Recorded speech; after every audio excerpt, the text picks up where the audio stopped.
Stupid Bitcoin miners and their Teslas they can't even afford, bro. Hey, yo, bro, you can't praise Elon Musk on... Oh, I didn't realize you were chill like that. Hey, yo! Where'd you move here from, dumb? Hey everyone, it's shilling time again. So first of all, I got my old Twitter back, so that's gonna be my main from now on. Do you remember me now? Can't be. You were killed in Zanzibar. My main Twitter account is Top Brick Boss, and my alt account is Lone Grips. Follow whichever one you want, I guess. I also have Instagram, that one too. And I have El Patreon, you can give me money. If I get $1,000, I'll post feed pics or something. Oh, by the way, before I forget, I have a new podcast now. The podcast is called A Film Sheet, and you can subscribe and watch our new episodes right now. If you want to see me talk movies with Ellis Mark and Jaden from The Sonic Show, hit the link down below and subscribe. Not convinced yet? Here's one of our funniest moments. Wow, wasn't that moment hilarious? These moments and more on our podcast Film Sheet. Anyways, that's all. Here's the actual YouTube video.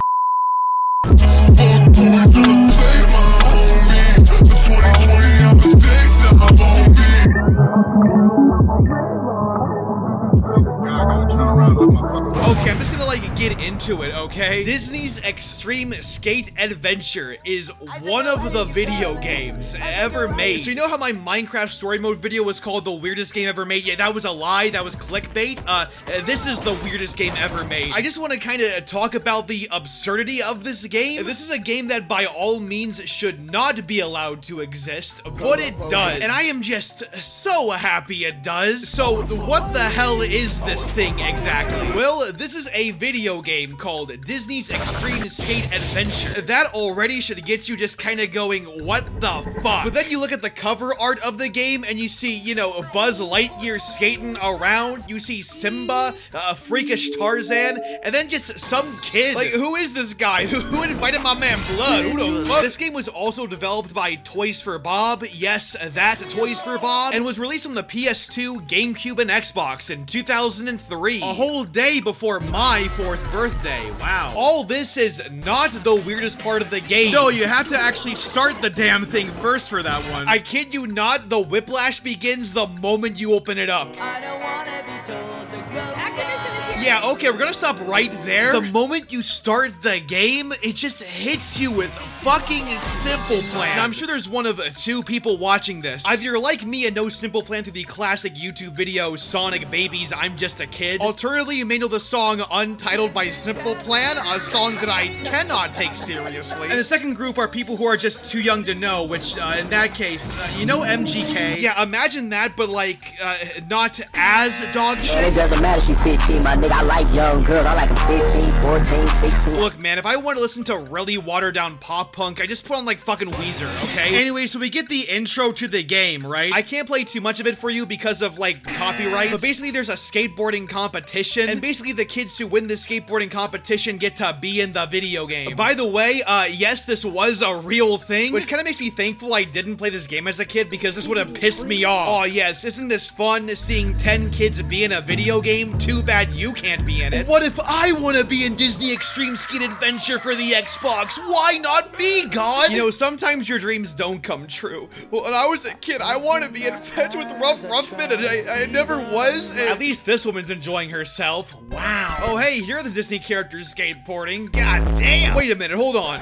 Is that the Neversoft logo? What the hell is that doing in a Disney baby game? Well, I'll tell you why. And the reason is right on the back of the box. It should be on the back of the CD case. Yeah, here it is right here. Use the power of the Tony Hawk's Pro Skater 4 game engine. Now, if you're like me, severely autistic, this might confuse you as there's nothing that special about Pro Skater 4's game engine. Well, that's the thing. When this game says a Pro Skater 4 game engine, what they really mean is, yeah, we just reskinned Tony Hawk's Pro Skater 4. This game is a Disney-themed Tony Hawk asset flip. And then you get to the character selection screen and see Woody's terrified face. Why do some of these character profiles have just agony faces on them? What the hell? As well as his terrifying face. Anyways, we do have a pretty decent roster of characters here. Some of them are locked and we have to unlock them by playing the game. But we do have some classic Disney characters like Woody, Buzz, Tarzan, Simba, Timon and Pumbaa, Tantor. Oh, and who could forget the classic Disney character Ryan? And these are the only 3 movies, by the way. Toy Story, The Lion King, and Tarzan. Nothing against the movies or anything, but I don't think skateboarding is in, like, 2 of those at least. And yeah, that's literally it for Disney rep. There's no Mickey Mouse or anything, which is honestly kind of underwhelming, to be honest. Yeah. Oh, by the way, we haven't actually played the game yet, so let's get into it. So, like I said, this game is literally Tony Hawk's Pro Skater 4, only this time with a Disney skin and worse controls. First things first, turn on Pro Controls. The game has this weird thing where it does the tricks for you, and it's like, no, I don't fucking want that. Pro Controls on is how the game is meant to be played, and why it isn't the default will forever be beyond me. But then the next hurdle is everything else with the game. It's a much slower game than Pro Skater. Probably for the kids, but as a result, the game feels much more awkward. It's like controlling a sentient blobby brick on a skateboard, as opposed to the weightless elegance of a Tony Hawk Pro Skater game. It's a bit harder to line up combos in this game just because of how kinda just slow it is. Also, tricks are performed like a goddamn fighting game for some reason, where you have to hold a control stick in one direction then press a button to perform a trick, rather than the simple button combos of a Pro Skater. This ends up really fucking with my muscle memory and just making the game a lot more awkward to play. Performing tricks is a lot more sluggish because of the control stick combination thing, and you actively can't perform the crazy combos that you do in a Pro Skater game. If there's one thing it should have copy-pasted, it's the basic trick system, because simplifying it down just makes it feel really awkward. The actual Pro Skater is already very arcadey and accessible as is. Why they felt the need to dumb it down is beyond me. I mean, overall, yeah, at heart, it is Pro Skater 4, and it's not like unplayable, just kind of worse. This game is like a cheap Fraser pizza. It's not great, but I mean, it's still pizza. I'll eat it. But I won't be able to shake off the fact that I really want some Papa John's. Is what I would say if the rest of the fucking absurdity of this game didn't come back to slap me in the face. Like, let's take choosing a level, for example. Which, by the way, you can't just choose your level. You have to choose a character, and that character gives you the levels from the movie they're based on. So you can't be Buzz Lightyear in Pride Rock. Boo, pussied out. So you're telling me I could watch Timon and Pumbaa skate to Simple Plan, but Tarzan at Pizza Planet is just a step too far. Okay, buddy, whatever you say. Speaking of Simple Plan, this soundtrack is something else. I really don't think you're prepared for this, by the way. Okay, so we start off with the Simple Plan, right? We've already established this. We also have Pacific Coast Party by the late Smash Mouth R.I.P. That song is pretty good. Okay, that's fine. We got a Real Big Fish, Trust the Company, Downfall, followed by the fucking Newsboys, the Christian band. It's like putting Deftones next to goddamn Veggie Tales. The hell? And what's even weirder is that there's only 13 songs. These are all the songs in the game. That's less than half of Pro Skater 4's over 30 songs. How the hell are you a skateboarding game and have this lackluster of a goddamn soundtrack? Well, here's the good news. I'm playing the Xbox version, meaning I can import custom soundtracks. Yeah, remember that? When you could rip CDs onto your original Xbox, and then certain games would allow you to have a custom soundtracks in them? Well, but good news, the Tony Hawk games were some of them, and Disney Extreme Skate Adventure is also one of them. And while I can't show you too much due to copyright, let me just say, there are things I should not be allowed to do. I'm now proud to show you guys a Buzz Lightyear skating to Have a Sad Come Baby by Death Grips. On that note, the actual levels you skate in aren't great. I will say though, the first Toy Story level, Andy's Room, is really cool. And shockingly, they're pretty well designed actually. It's explorative but not too big, there's plenty to trick on, it's creative, flows really nicely. This is a great level in the game, and it's also arguably the best level in the game. This is where most of my playtime for the game actually is. It's a really good level. The best Pro Skater levels hit that balance between tight-knit areas and explorative areas, and Andy's Room really is one of them. This is a really good level, and it's also the only good level in the game. Yeah, no beating around the bush here. Most of these levels fucking suck ass. Pizza Planet has to be one of the least cohesive levels in a Pro Skater game. There are way too many wide open areas and basic geometry. Nothing feels cohesive at all. Planet Zurg is way too big and feels like a bunch of Doom 2016 battle arenas glued together. Although the pseudo Zurg boss fight is really fun and awesome, I will admit. And encountering Zurg has that oh shit, it's a Dark Souls boss kind of vibe to it, you know? Two of Tarzan's levels, Jungle Treehouse and Human Camp, feel like a bunch of shit thrown together in a jungle area, while Pride Rock Rock feels like a bunch of shit thrown together in a jungle area, and Scar's Canyon feels like a bunch of shit thrown together in a savanna area. Nothing stands out with any of these three areas, and they all blend together for me. I couldn't tell you the difference between them, honestly. Elephant Graveyard has this weird over-reliance on rails that's kind of annoying, and Clayton's ship is a poor man's version of the cruise ship from Pro Skater 3, with much more clunkier and less interesting geometry. And that's crazy. There's really only like one good level in this whole game. They feel cobbled together and rushed, just not very good levels. But the fact that there's one really great level in this game just adds to the whole fever dream element of it. I don't know, it's just weird. I can't explain it. But there is one more level I'm neglecting, and that's fucking Hollywood. Yes, you heard the name correctly, and believe it or not, that's the tamer part of this level. So this is the human kid world, I guess. Once again, that's the tamest part of this whole thing. What's also a tamer part of this level is that it's one big ripoff of college from Pro Skater 4, down to the random parking garage and everything. But it's way less dynamic and interesting of a level. It's almost the exact opposite of something like a Pizza Planet. This time it's just way too small of a level. It's way more compressed and, as a result, way less interesting. It is, however, thankfully more interesting than Outside Flat Area number 35. However, thankfully the area doesn't need a good level design to be interesting anyways, because instead they found another way to do it. McDonald's and Nokia. I shit you not, the universe they created for the skateboarder kid is full of a goddamn product placement. It's basically a cyberpunk hyper-capitalist McDonald's dystopia. There's a mission where you go to McDonald's and deliver cheeseburgers and french fries to people. The very memorable people of this universe, by the way. Oh, and furthermore, the items you deliver barely fit on the screen's UI. Look at the giant red shoes you unlock. They're clipping through the camera. And there's a mission where you have to find ringtones. And it's the exact same as the McDonald's mission, only instead of delivering, looking for the parts of a Nokia ringtone, so all these random goddamn characters can start fucking dancing to it. Yes, there is a canned animation dance number where characters dance to a Nokia ringtone. And hopefully that convinces you, the kid playing this, to buy a mobile phone plan in 2003. Like, okay, I can kinda get McDonald's, because McDonald's is like, the kids can eat that and kids like McDonald's. But what kind of fucking kid is gonna see the Nokia mobile phone plan and think, oh wow, yes, this looks appropriate for a kid my age? This is product placement I would expect in like a Tony Hawk game, which is targeted towards like teenagers, but not in a game targeted towards like 10-year-olds, where the product the kids want to buy are literally way too complicated for them to even know how to buy. Oh god, I'm getting stressed out. I gotta go to the movie theater and catch a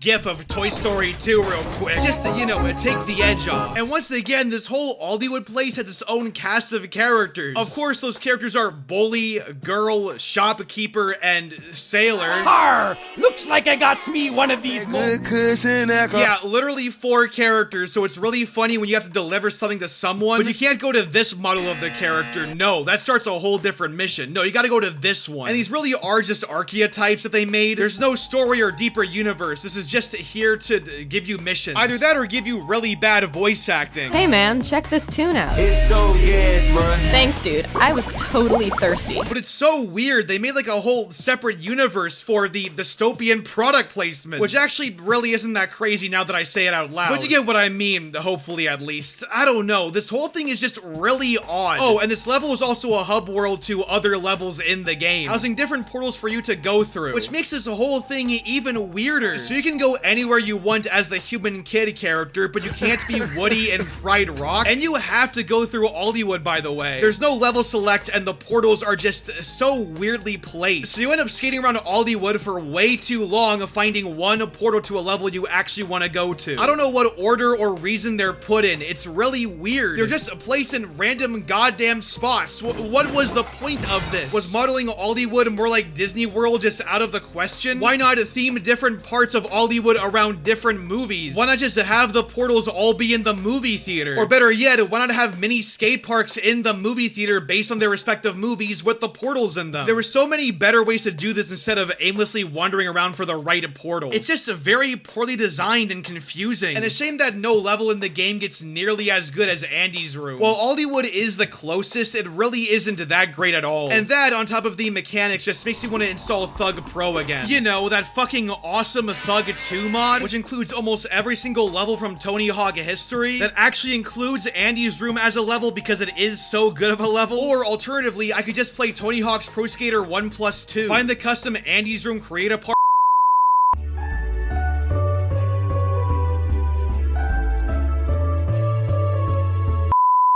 Plus, since both options are actual Pro Skater games, they include all the Pro Skater mechanics up to Underground 2, which is basically one big antidepressant to my muscle memory. It just feels so good. Oh, by the way, that's another thing. Where the hell is Create a Part? There is Create a Skater, where you can create and unlock different options for your character, including the robot skin tone. Come on, fucking racist. And although Create a Skater is a lot more bare bones than Pro Skater 4 because there's a lot less options going into it, it at least gets the job done and is there, unlike the complete lack of Create a Part. How the hell are you gonna make a Tony Hawk game, let alone a skateboarding game, and not include some kind of Create a Part feature or level customization at all? Well, at least we get cheat codes this time, I guess. Some to unlock everything in the game, and some to even unlock some movies. Oh, hey, that should be fun. The movies in some of the other Pro Skater games were really hilarious. I wonder what this game has to offer. Let's put in the code for the Tarzan one and see what— This is who I am. Oh my fucking god!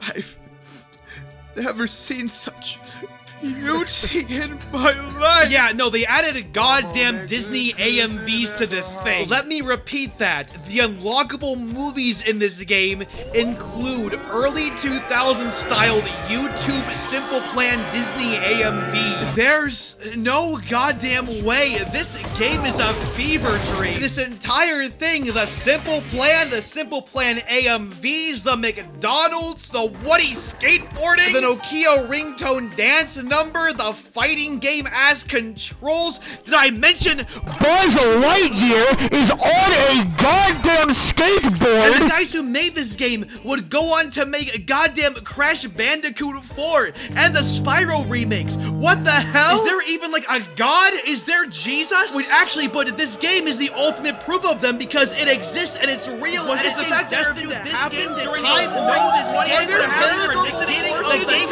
if ghosts are real, they control time and space itself. Where do I go when I die? Do I control time and space? What the hell is happening? Why is Buzz Lightyear on a skateboard? Fuck you in the lanes you came with. Me and you ain't on the same shit. You ain't in my lane, bitch. Nah, all that shit it fit. Rollie on my wrist. Ay, baby, you a star. I'm my only wish. I'm counting blue hundreds. I'm too money. Ay, and my little bitch, she too lovely. Yeah, hanging up and calling me right back. Ay, baby, why you calling me like that? Yeah, getting high with the seat laid back. Baby, gon' relax, yeah. Hey, they don't know the half, yeah. No matter what happened, I got your back. Baby, that's the facts, yeah. That's the facts, yeah. Yeah, we can fight, but the feeling's gone. I try to find the words, but they never come. I can still see you on the lawn. Hey, laying outside in the summer sun. Yeah, we can fight, but the feeling's gone. I try to find the words, but they never come. I can still see you on the lawn. Hey, laying outside in the summer sun. Hey, I'm with a dark-skinned girl on a Sunday. That's that Black Sabbath. She put them ones all down on a Hyundai, and she had to have it. Baby, that's the facts, yeah. That's the facts, yeah. Hey, Steve-O. On God, no cap. On God. No cap. On God. On God, no cap. On God, no cap. On God, no